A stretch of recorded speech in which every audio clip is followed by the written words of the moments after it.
ఈ ఇల్లు ఆస్తి సంపాదనంతా అభిదే కావచ్చు వసు. అంత మాత్రాన నువ్వు నీ స్వార్థం చూసుకోకు. అభి ఎప్పుడూ అలా ప్రవర్తించలేదు. అభి భార్యగా తన గౌరవాన్ని నువ్వు నిలబెట్టు. అభి తల వంచుకునేలా చేయకు.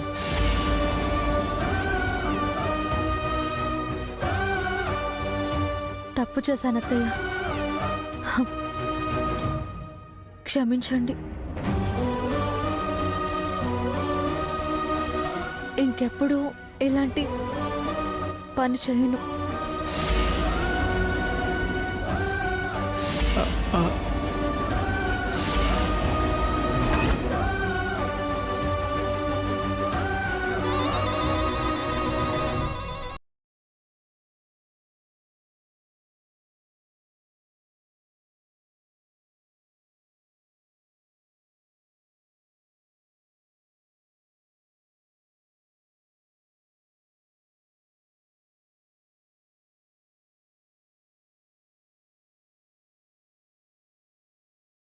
తప్పు చేయటం క్షమించమనటం వసుకు అలవాటైపోయింది.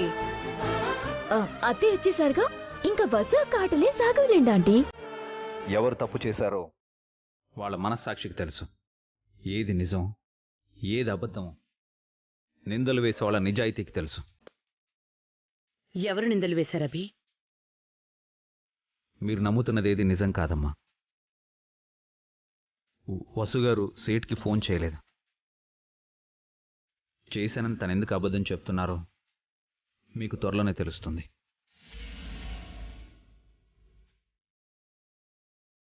వసుగారు నా గౌరవం నిలబెట్టడం కాదు, మనందరం వసుగారి గౌరవాన్ని నిలబెట్టాలి. ఆస్తుల కోసం, నగల కోసం, చీరల కోసం ఆశపడే మనిషి కాదు తాను. ఈ కుటుంబం కోసం అవసరమైతే తన ప్రాణాలైనా ఇస్తారు. ఈ ఇంటి కోసం నేను ఆస్తిని మాత్రమే వదులుకున్నాను. కానీ వసుగారు తన జీవితాన్నే త్యాగం చేశారు. అలాంటి వసుగారిని మీరు తప్పు పడితే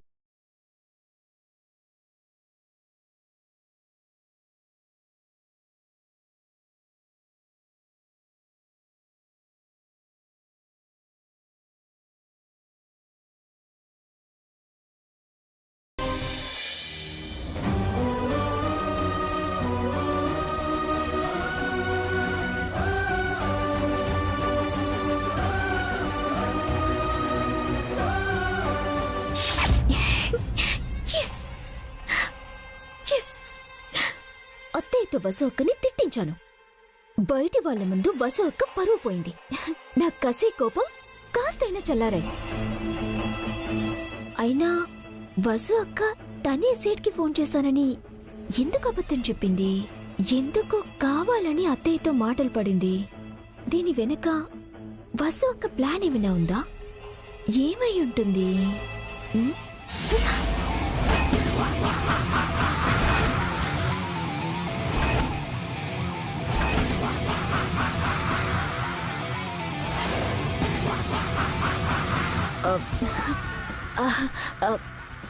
ఏంటక్క ఇలా వచ్చావు?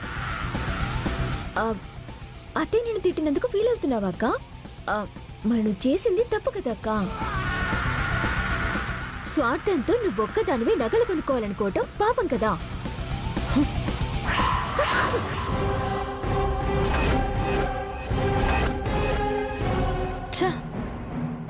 కొడదామంటే కడుపుతో ఉన్నావన్న కనికరం అడ్డొస్తుంది. ఏం మనిషి విహారిక నువ్వు? ఎందుకక్క అన్యాయంగా నన్ను తిడుతున్నావు? నేనేం చేశాను? ఆపు హారిక నీ నాటకాలు. నా ఫోన్తో సేటుకి ఫోన్ చేసింది నువ్వే అని నాకు తెలుసు.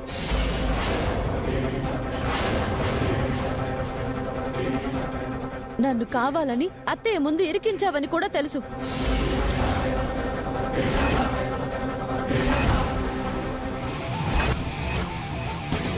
నీ ఫోన్తో నేను సేట్కి ఫోన్ చేయడం ఏంటి? నేనసలు నీ ఫోన్ ముట్టుకోలేదు. ఇప్పుడే నా ఫోన్ చెక్ చేశాను. నా ఫోన్తో నువ్వు సేట్కి కాల్ చేసిన టైం కాల్ లిస్ట్లో ఉంది. ఆ టైంలో నేను అత్తయ్య గారి దగ్గర ఉన్నాను. ఆ ఎవిడెన్స్ చాలు అత్తయ్య గారు నిన్ను అసహించుకోవడానికి.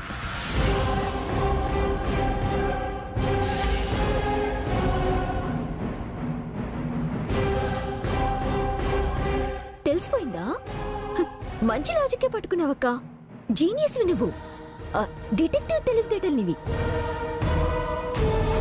నేను సేట్కి ఫోన్ చేసిన టైంలో నువ్వు అత్తయ్య దగ్గరున్నావు. నీ ఫోన్ నీ దగ్గర లేదు. కానీ ఆ ఫోన్ నేనే మాట్లాడానని అత్తయ్య దగ్గర ఎలా ప్రూవ్ చేస్తావు? దానికి నీ దగ్గర ఎవిడెన్స్ ఏముంది? నిన్ను 2 పీకితే నువ్వే నిజం చెప్తావు. నువ్వు డిటెక్టివ్ కాదక్క, పోలీసు కూడా. కానీ నువ్వు నన్ను కొట్టలేవు, ఎందుకంటే నేను కడుపుతో ఉన్నాను కదా. ఎందుకు ఇలా చేసావు హారిక? పగ, నీ మీద కోపం.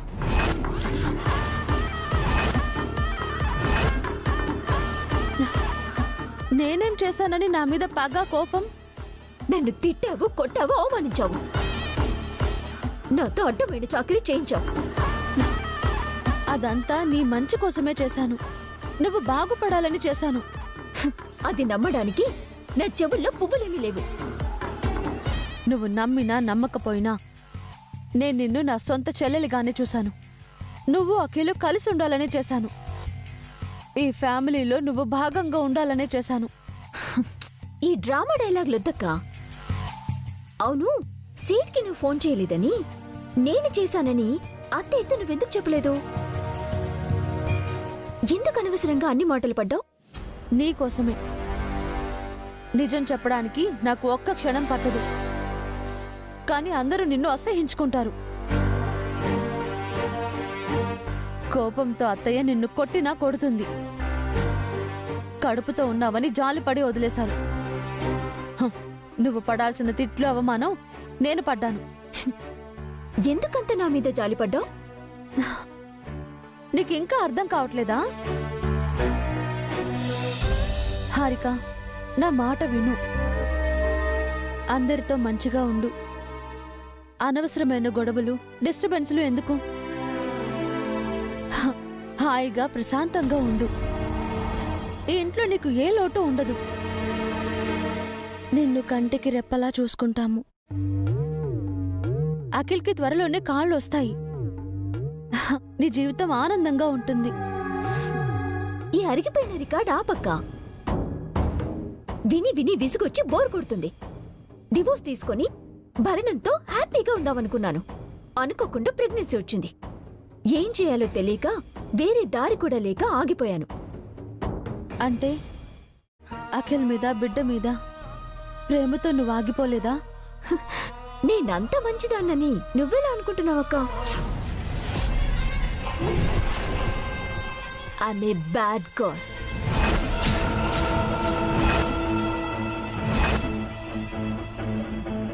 నువ్వు ఊహించిన దానికన్నా చెడ్డదాన్ని నేను. కడుపులో బిడ్డ ఉన్నా విడాకులు తీసుకుంటే భరణమే వస్తుంది. ఇక్కడే ఉంటే సగం ఆస్తొస్తుంది. అందుకే ఉండిపోయాను. అఖిల్కి కాళ్ళొచ్చినా రాకపోయినా నాకైతే ఆస్తొస్తుంది కదా అనుకున్నాను. అదే టైంలో అత్తయ్య గారు వచ్చారు. ఆవిడ నిన్ను పొగట్టం, మెచ్చుకోవటం నాకు నచ్చలేదు. అందుకే అత్తయ్యతో నిన్ను తిట్టించాలనుకున్నాను. నీ మీద పగ తీర్చుకోవాలనుకున్నాను. ఇక నుంచి అదే పనిలో ఉంటాను. రోజు నీకు రక్త కన్నీరు, నాకు చల్లని పన్నీరు.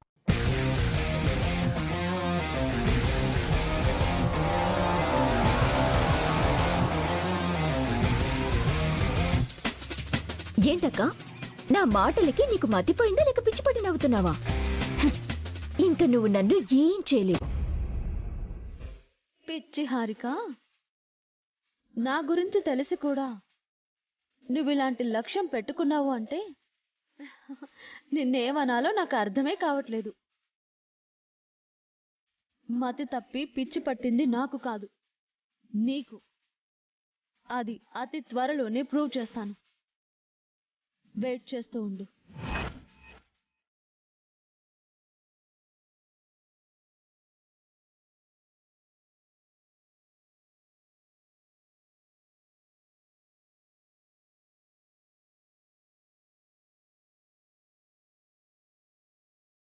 బస్సు అక్క ఏం చేయబోతుంది? ఏంటి తన ధైర్యం?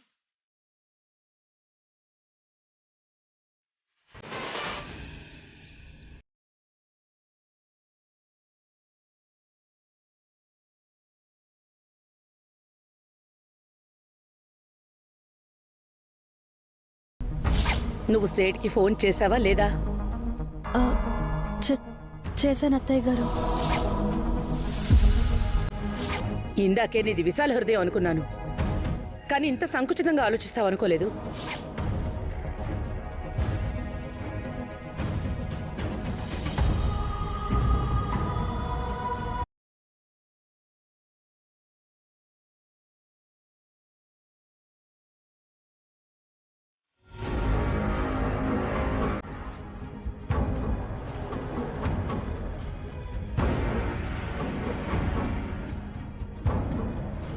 ఏంటండి మీరు ఇంకా ఇంట్లోనే ఉన్నారు? ఆఫీస్కి వెళ్ళలేదా? కాఫీ తాగుతారా? తీసుకొస్తాను. ఆగండి వసు గారు.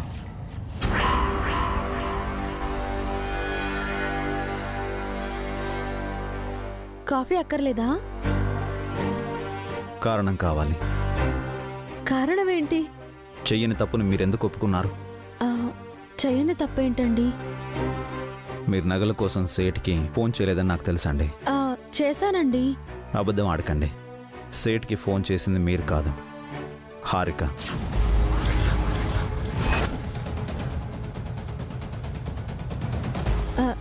లేదండి, నేనే చేశాను. బన్నీ మీద ఒట్టేసి చెప్పండి.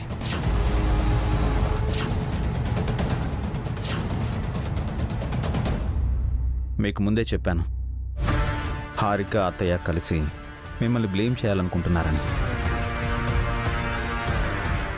నిన్న పాల విషయంలో గొడవ చేశారు, ఈరోజు నగలు. అయినా మీరెందుకు చెప్పలేదు? అమ్మ మిమ్మల్ని అపార్థం చేసుకుంది, మీరు దోషిలా తల ఉంచుకున్నారు. వసు గారు, మీకు అంత అవసరం ఏంటి? అదేం లేదండి. ఇంకా కవర్ చేయకండి వసు గారు. నేనెన్నోసార్లు నగలు చీరలు కొనుక్కోమని మీకు డబ్బులు ఇవ్వబోయాను, మీరు వద్దన్నారు. ఆ డబ్బుని ఇంటికే ఖర్చు పెట్టమన్నారు. అలాంటిది ఈరోజు అమ్మ దృష్టిలో మీరు స్వార్థపరురాలయ్యారు. సంకుచిత మనసని మాట పడ్డారు. ఎందుకండి? హారిక చిన్నపిల్లండి, తనకింకా తెలియదు. అత్తయ్య ఈరోజు నన్ను అపార్థం చేసుకున్నా రేపు అర్థం చేసుకుంటారు. అదే హారిక తప్పు చేసిందంటే అత్తయ్య సహించరు. అత్తయ్య కోపాన్ని హారిక తట్టుకోలేదు. అందుకని మీరు నేరస్తురాలవుతారా? హారిక నా చెల్లెలేనండి, తనని కాపాడితే తప్పే ఉంది. ఎన్ని తప్పులను కాస్తారు? ఎన్ని రోజులని హారికను క్షమిస్తారు? ఎన్నిసార్లైనా హారికని క్షమిస్తానండి. ఎందుకంటే అఖిల్కి హారిక కావాలి. హారిక ఈ ఇంట్లోనే ఉండాలి. ఎన్ని రోజులు ఒక ఎత్తు, ఇప్పుడు ఒక ఎత్తు. హారిక కడుపులో ఈ ఇంటి వంశాంకురం పెరుగుతుంది. ఆ బిడ్డని కాపాడుకోవాలి. ఎట్టి పరిస్థితుల్లో హారిక అప్సెట్ అవ్వకూడదు, డిస్టర్బ్ కాకూడదు.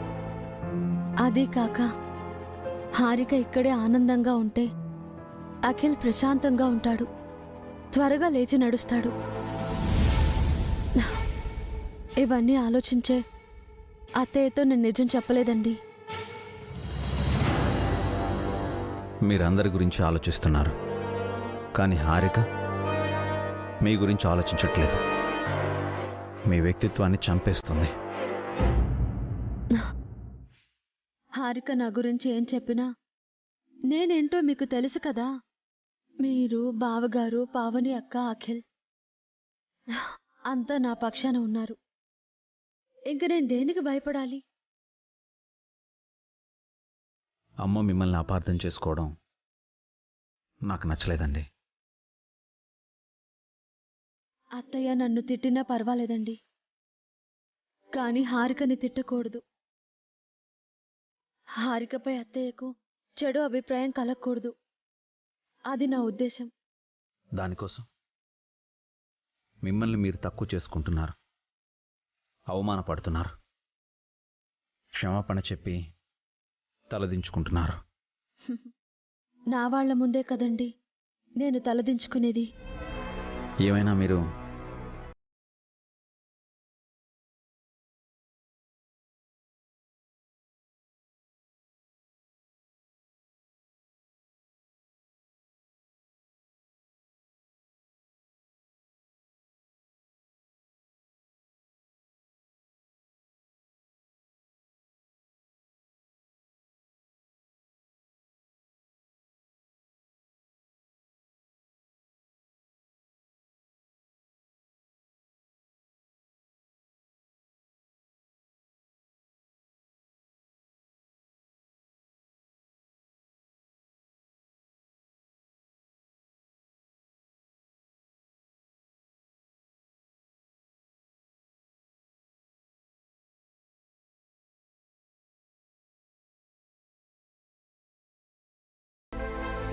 మరి అంత నమ్మకం మంచిది కాదేమో. నేను మిమ్మల్ని నమ్మక ఇంకెవరిని నమ్మాలండి? పరిస్థితులు ఎప్పుడూ ఒకేలా ఉండవు వసు గారు. ద్వేషంతో కోపంతో ఉన్న మనుషులు ఎలాంటి పరిస్థితులనైనా క్రియేట్ చేస్తారు. ధైర్యం నమ్మకం ఉన్న చోట ఎలాంటి పరిస్థితులనైనా ఎదుర్కొంటారు. కొన్నిసార్లు జవాబు చెప్పలేని పరిస్థితులు పుట్టుకురావచ్చు. మీ బాధ నాకు అర్థమైందండి. నేను జాగ్రత్తగా ఉంటాను. అంటే నా ఉద్దేశం, అన్నిసార్లు నేను మిమ్మల్ని కాపాడలేకపోవచ్చు వసు గారు. జవాబు లేని ప్రశ్న పుట్టొచ్చేమోనండి. నన్ను మీరు కాపాడలేని పరిస్థితి అయితే రాదండి. నాకు ఆ ధైర్యం ఉంది. మీరేం వరి అవ్వకండి, ఓకేనా?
తో పాటు వీణ్ణి కూడా పసిబిడ్డలా చూసుకోవాలేమో.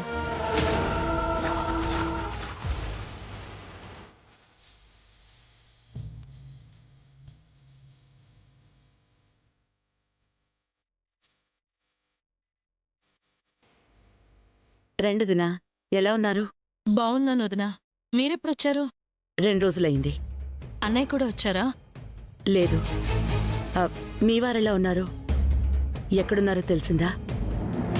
ఇంకా తెలియదు వదినా. ఎప్పుడొచ్చారు సిస్టర్? ఇప్పుడే వచ్చాను. ఉండండి, హారికని పిలుస్తాను. రెండు దినా, వచ్చి కూర్చోండి. హారిక, ఒసే హారిక, హారిక, ఏంటంటే మీ మమ్మీ వచ్చిందే.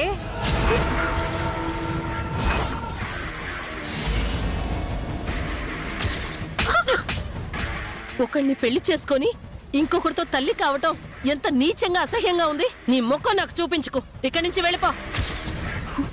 మమ్మీ వచ్చిందా? అదేంటే ఏదో దెయ్యం వచ్చిందా అన్నట్టు అడుగుతున్నావు? రా వెళ్దాం. మమ్మీ ఎందుకు వచ్చింది? గొప్ప తీసి అందరితో నిజం చెప్పేది కదా. ఎప్పుడు మీ అమ్మ వచ్చినా ఎగిరి గంతులేస్తావు కదే. రావే వెళదాం. రావే. రా. హారిక ప్రెగ్నెంట్ అనే విషయం మీకు తెలుసా వదినా? తెలుసు వదినా. మరైతే కడుపుతో ఉన్న కూతురింటికి ఒట్టి చేతులతో వచ్చారేంటి? ఫ్రూట్స్ స్వీట్స్ తీసుకురావాలి కదా. సారీ వదినా. ఒకప్పుడంటే మాకు ఆస్తులుండేవి, ఇప్పుడు ఏమీ లేవు.